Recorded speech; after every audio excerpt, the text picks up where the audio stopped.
So, hello everybody. In this video, I will be explaining the topic which is basically the basics of our ethics syllabus, which says that what do we mean by ethics. तो अगर हम dictionary meaning देखें कि ethics क्या होता है तो उसका हिंदी मीनिंग निकल के आता है नैतिकता। मतलब एथिक्स का मतलब होता है नैतिकता। Ethics basically is the study of right and wrong. मतलब ये हमें बताता है कि क्या चीज़ राइट है और क्या चीज़ रॉन्ग है।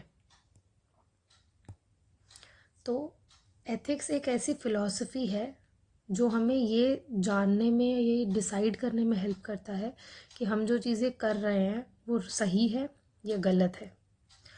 अब ये चीज़ें जानने से पहले हमें कुछ बेसिक प्रिंसिपल्स का ध्यान रखना होता है। दैट जब भी हम एथिक्स के बारे में पढ़ेंगे तो एथिक्स हर इंसान के सब्जेक्टिव हो सकते हैं और वो वेरी कर सकता है। नंबर 2, एथिक्स जो है वो कंटेक्चुअल होता है। मतलब एक इंसान जो मानता है दैट एथिक्स उसके हिसाब से क्या है वो अलग हो सकता है, और जो दूसरा इंसान है उसके हिसाब से एथिक्स अलग हो सकता है। एथिक्स कैसे वेरी करता है? Ethics vary according to time, according to place and according to situation. How do ethics vary according to time? जैसे अगर हम देखें दैट इन दी 17th और 18th सेंचुरी द सती प्रथा was considered to be completely legal. It was legal and it was ethical also. Like women were burnt after the death of their husbands and it was considered ethical. But today if you say that sati is ethical, it's not ethical today. Now the second thing is ethics also varies according to place. What do we mean by place? Is that where are we seeing it? For example, if we see the division of rural and urban India, the parda system where the women takes the ghungat, that is still considered ethical in the rural areas, but not anymore in the urban areas, right? Similarly, ethics also varies by situation. Situation कैसी है वो decide करेगा कि क्या चीज़ सही है और क्या चीज़ में गलत है। मतलब अगर हम अबॉर्शन की बात करते हैं then it means that killing a fetus is obviously unethical. You're killing a life. But aborting the child of a minor or a rape survivor cannot be called as unethical. It is ethical. So in that sense, we've seen that the study of what is right and wrong is not static. It is very much dynamic and it varies according to time, place and situation.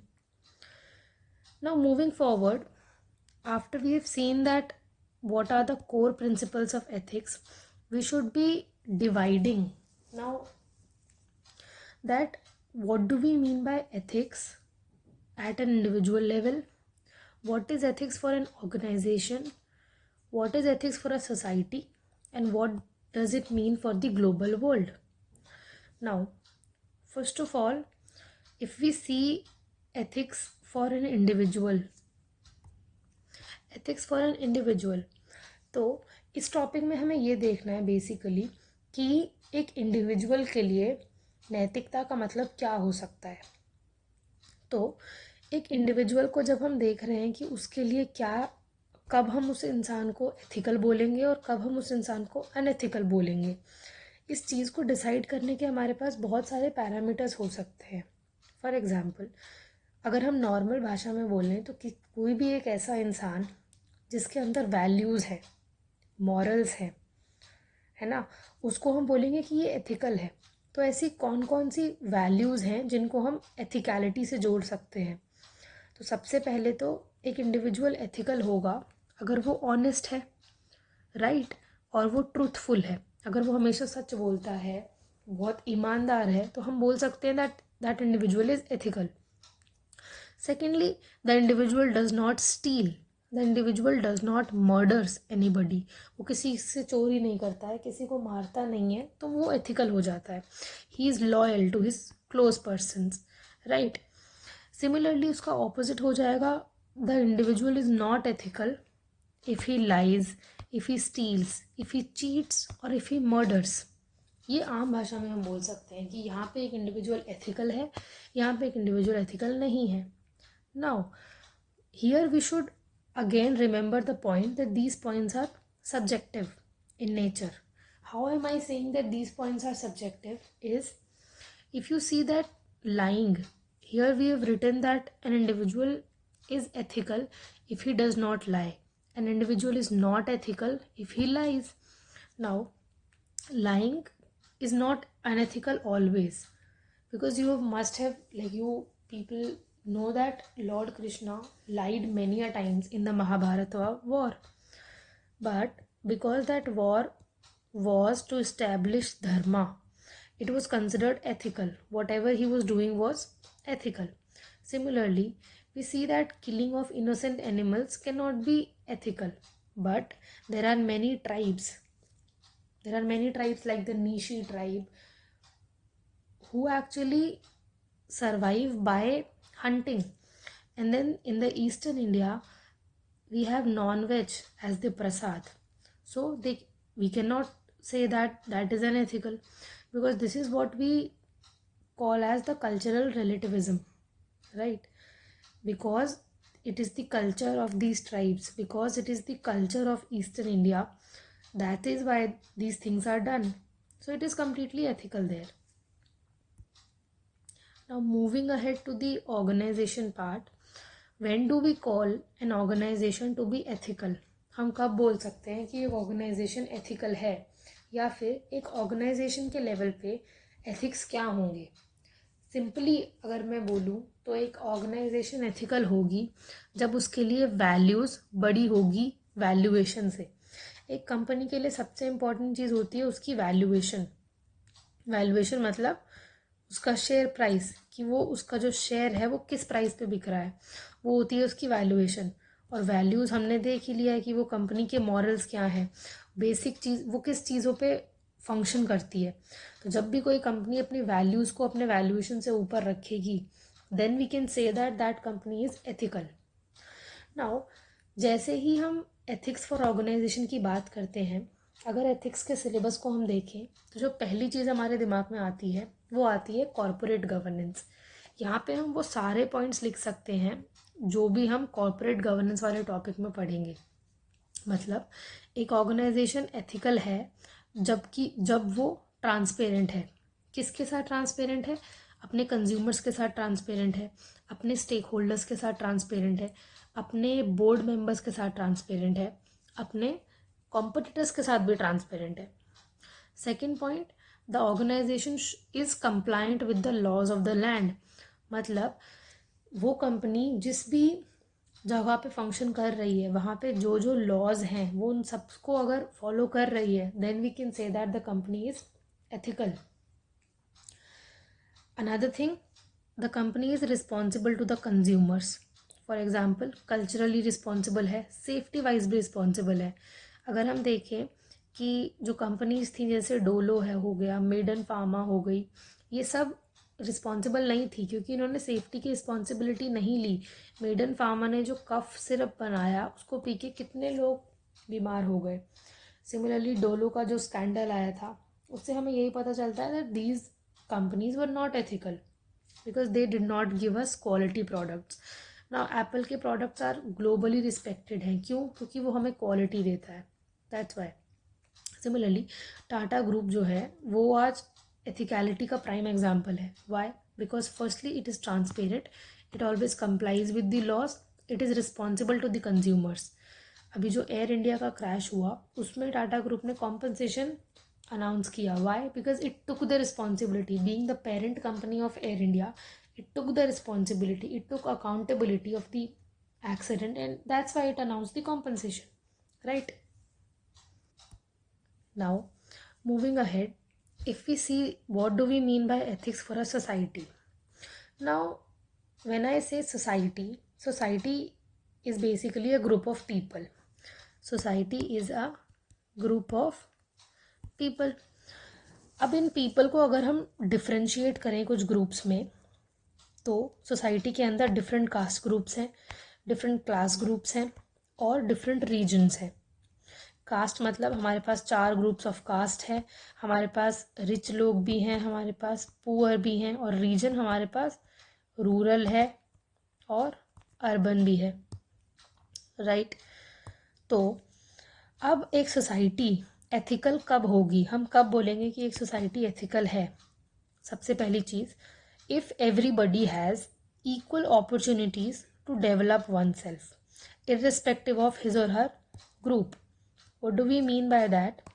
कोई भी individual जो है उसके पास अगर equal opportunities हैं अपने आप को डेवलप करने के, जो भी उसके गोल्स हैं उन सबको अचीव करने की अपॉर्चुनिटीज़ अगर उनको इक्वली मिल रही हैं, तो हम बोलेंगे कि सोसाइटी एथिकल है. अब ये चीज़ उस पर डिपेंड नहीं करनी चाहिए कि वो इंडिविजुअल का जेंडर क्या है, उसका कास्ट क्या है और उसका क्लास क्या है, right. Second thing, a society would be called as ethical if there is tolerance among the members. मतलब there should be basic level of tolerance जो members को होनी चाहिए एक दूसरे के प्रति. जो भी हम कम्युनल वायलेंस, कम्युनल टेंशन्स देखते हैं, जैसे नू में वायलेंस हमने देखा, 2023 में हमने मणिपुर में जो कुकी और मीटी के बीच में क्लैशेस देखे थे, ये सब चीज़ें हमें बता रही हैं कि जहाँ भी सोसाइटी में टॉलरेंस लैक करेगा वहाँ पे ये सारी चीज़ें होंगी. थर्डली, सोसाइटी को हम एथिकल तब भी बोलेंगे अगर उस सोसाइटी में एनवायरमेंटल सस्टेनेबिलिटी है. एनवायरमेंटल सस्टेनेबिलिटी का मतलब क्या है कि जो भी हमारे पास प्रेजेंटली रिसोर्सेज हैं वो सभी ग्रुप्स में इक्वली शेयर हो रहे हैं या नहीं. इंटर और इंट्रा का कॉन्सेप्ट क्या होता है? इंट्रा का मतलब है कि एक ग्रुप में प्रेजेंट जनरेशन के बीच में वो इक्विटी है या नहीं है. इंटर का मतलब होता है अक्रॉस द जनरेशन, मतलब ये वाली जनरेशन और आगे आने वाली जनरेशन के बीच में जो रिसोर्सेज शेयर होंगे वो इक्वल होने चाहिए, तभी हम बोलेंगे कि एनवायरमेंटल सस्टेनेबिलिटी है. फोर्थ पॉइंट वुड बी कि सोसाइटी में इकोनॉमिक इक्वालिटी होना चाहिए. बिकॉज अगर सोसाइटी में इकोनॉमिक इक्वालिटी नहीं है तो देर आर सर्टन ग्रुप्स जो कि अमीर हैं और ग्रुप्स हैं जिनके पास basic level of income source भी नहीं है, तो उस सोसाइटी को हम एथिकल नहीं बोल सकते. इसी से कनेक्टेड एक पॉइंट आता है of basic level of dignity. अगर सोसाइटी में हर किसी के पास एक बेसिक लेवल ऑफ डिग्निटी नहीं है तो वो सोसाइटी एथिकल कभी नहीं हो सकती. Now there are various documentaries on YouTube. So recently I watched this one documentary about the Mashar community. This Mashar community belongs to Bihar. So these are one of the most backward tribal groups of India. They are so poor, so backward that they do not even have the money to eat. That's why it is a common practice of these community to kill the mouse and eat that. That's why they are named as the Mashar community. Similarly, there is another group which is found in the Jhabua region. The Jhabua is a small village which is located at the tri-junction of Gujarat, MP and Rajasthan. This village also has one of the most backward communities of India. So these examples are a prime incidents which point to the fact that Indian society is highly unequal, and that is why we cannot call it an ethical society, right? Now lastly, what do we mean by ethics at the global level? Now the understanding that we applied on a society, the same understanding we can apply on the global world also. Like we saw that the society has many groups, similarly the world also is divided into developed nations and developing nations. There are developed nations like USA, like European nations, similarly developing nations like India and some of the African nations. Now the world can be called as ethical if there is no extreme inequality between the first world and the third world. Secondly, the world can also be called as ethical if everybody has CBDR. What do we mean by CBDR is common but differentiated responsibility. For example, it means that every nation should be contributing proportionally to the pollution that they have done. Right? मतलब अगर USA today is the topmost polluter, then USA should be contributing the most in environmental conservation. But it is an irony that USA took an exit out of the Paris Agreement. So this basically is a violation of CBDR. Third point is, it's connected to the CBDR that an ethical society is one which has a fair sharing of global commons. Global commons are those resources which do not belong to any single country, and every country has equal rights on that. For example, global commons में आ जाता है Antarctica. Antarctica is a global continent. Second आ जाता है oceans, जो beyond economic, जो एक कंट्री का टेरिटोरियल वाटर होता है और एक्सक्लूसिव इकोनॉमिक जोन होती है, उससे बाहर का जो वाटर है वो सब ग्लोबल कॉमन है. तो एक वर्ल्ड जो है वो एथिकल होगा अगर ग्लोबल कॉमन्स का इक्वल शेयरिंग हो रहा है. अब इसका वायलेशन हमें कहाँ दिखता है?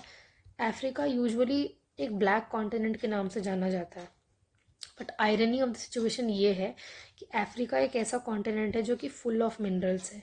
अफ्रीका में डायमंड मिलता है, अफ्रीका में कोल मिलता है, अफ्रीका में आयरन रिसोर्सेज मिलते हैं. इतने सारे रिसोर्सेज होने के बावजूद भी African nations are today are the most vulnerable nations. They are the most poverty stricken nations. Why? Because ये जो अफ्रीका के जो resources हैं, they are not shared equally, they are not shared fairly. कुछ डेवलप्ड नेशंस जो हैं वो यहाँ पे आके अफ्रीका के रिसोर्सेज भी कैप्चर कर रहे हैं और उसे अपने फ़ायदे के लिए यूज़ करा जा रहा है. इसीलिए अफ्रीका जो है वो अंडर डेवलप्ड ही रह जा रहा है. Now the fourth point is there should be no border transgressions. इसका मतलब क्या होता है कि हर एक जो नेशन है उसको दूसरी कंट्री का टेरिटोरियल इंटेग्रिटी को रिस्पेक्ट करना चाहिए. राइट? इसका वायलेशन हमें कहाँ दिखता है? जो रशिया ने यूक्रेन को इन्वेड किया, इसराइल ने पैलेस्टीन को इन्वेड किया, और Pakistan time to time India में क्रॉस बॉर्डर फायरिंग करता रहता है, क्रॉस बॉर्डर इन्वेजन्स करता है. ये सारी चीज़ें क्या होती हैं? टेरिटोरियल इंटीग्रिटी को वायलेट करती हैं एक कंट्री की. यहाँ से पता चलता है कि वर्ल्ड में एथिकलिटी नहीं है. Another point is that there should be peaceful use of technology.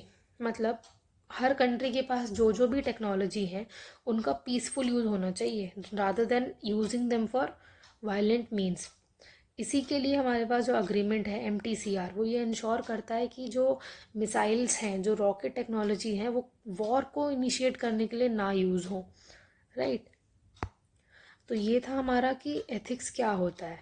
Now similar, अब हमने ये देखा था at the beginning of this lecture that ethics जो है वो बेसिकली हमें ये बताता है कि क्या चीज़ें सही हैं और क्या चीज़ें गलत हैं. अब ये एथिक्स के अलावा और भी तो चीज़ें हैं, और भी टूल्स हैं ना जो हमें ये बता सकते हैं. पहला तो है लॉज भी हमें बताते हैं कि क्या चीज़ गलत है और क्या चीज़ सही है. फॉर एग्जांपल, अगर एक हमारे पास डाउरी प्रोहिबिशन एक्ट है, तो डाउरी प्रोहिबिशन एक्ट ये बोलता है कि डाउरी अगर आप लेंगे तो आपको वो एक क्रिमिनल ऑफेंस है. तो ये लॉ भी तो हमें बता रहा है ना कि डाउरी लेना गलत बात है. राइट? सिमिलरली बहुत सारे हमारे जितने भी रिलीजन हैं वो सब हमें यही बताते हैं कि क्या चीज़ें सही हैं, क्या चीज़ें गलत हैं. आप हिंदुज़म को ले लीजिए, या फिर आप इस्लाम को ले लीजिए, या आप क्रिश्चियनिटी को ले लीजिए. सारी चीज़ें हमें एक ही डायरेक्शन में पॉइंट करती हैं कि अगर आप चैरिटी करोगे तो आप एथिकल हो, अगर आप ऑनेस्ट रहोगे तो आप एथिकल हो. सिमिलरली कंसाइंस का मतलब क्या होता है? Conscience is our inner voice. जो हमारी अंतरात्मा की जो वॉइस है वो भी हमारे लिए एक गाइड की तरह यूज़ होती है, जो हमें टाइम टू टाइम हमें क्या करती है? गाइड करता है कि क्या चीज़ें सही हैं और क्या चीज़ें रॉन्ग है. तो ये तीनों चीज़ें भी हैं जो हमें यही बताती हैं that what are right and what is wrong. Now this exam relevant अगर हम चीज़ें देखें तो ये तीनों अपने आप में एक अलग टॉपिक बन जाते हैं, जिसमें हम ये पढ़ेंगे कि एथिक्स जो है वो लॉ से कैसे डिफरेंट है, एथिक्स जो है वो रिलीजन से कैसे अलग है और एथिक्स जो है वो कंसाइंस से कैसे अलग है. सो ये हमारे अलग सिलेबस टॉपिक्स हैं. तो I hope that this video was able to make you understand basics of ethics. Thank you.